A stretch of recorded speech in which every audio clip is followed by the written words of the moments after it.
Okay, boys and girls, we're going to take notes on Black Ships Before Troy, the Golden Apple. There are 3 different boxes. First, then, and finally. We're going to start with some context. When men were heroes and walked with the gods, this really sets up our time. It tells us when this happened a really long time ago. Okay, we start with the wedding of Peleus and Thetis. It's an arranged marriage, and at their wedding, all the gods and goddesses from Mount Olympus show up, and it's Eris who throws the golden apple onto the table. And when she does this, it says to the fairest. Okay, both Hera, Athene, and Aphrodite all think they deserve the golden apple. They are the fairest of them all. We have Hera, wife of Zeus, Athene, goddess of wisdom and war, Aphrodite, goddess of love and beauty. And these 3 take this argument all the way back up to Olympus. Meanwhile, King Priam of Troy and Hecuba, they're married. They have a son named Paris. And a soothsayer warns that Paris is going to be the one responsible for destroying Troy.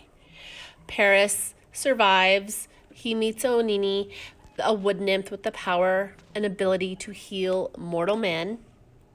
And while this is going on, and Paris is living his life, even though he's this firebrand, he survives. The goddesses look down from Olympus and see him. And then they decide that Paris is going to be the one who decides who is the fairest of all the gods. They promise him wealth and power and wisdom, a hot wife. And what does he go with? He goes with Aphrodite.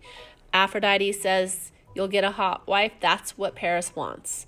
And so she puts him on the path back to Troy, back to meet his future hot spouse. He reconciles with his family, and he's welcomed back. He spends time between Mount Ida and Troy with Onini. While this is happening, King Menelaus of Sparta marries Helen, the most beautiful woman in the world, mortal women.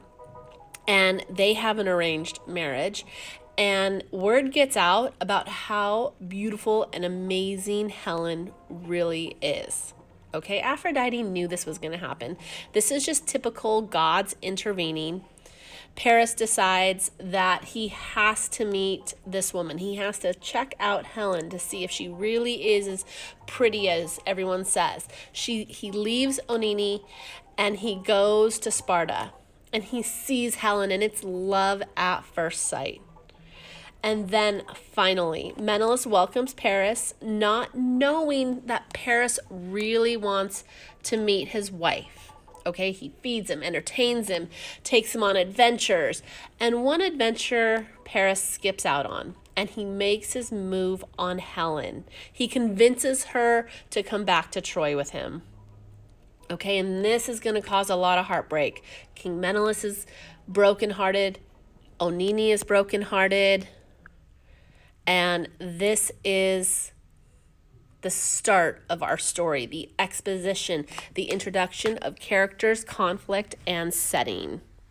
Make sure you add color to your notes and icons, highlight important events, and then you are good to go, kids.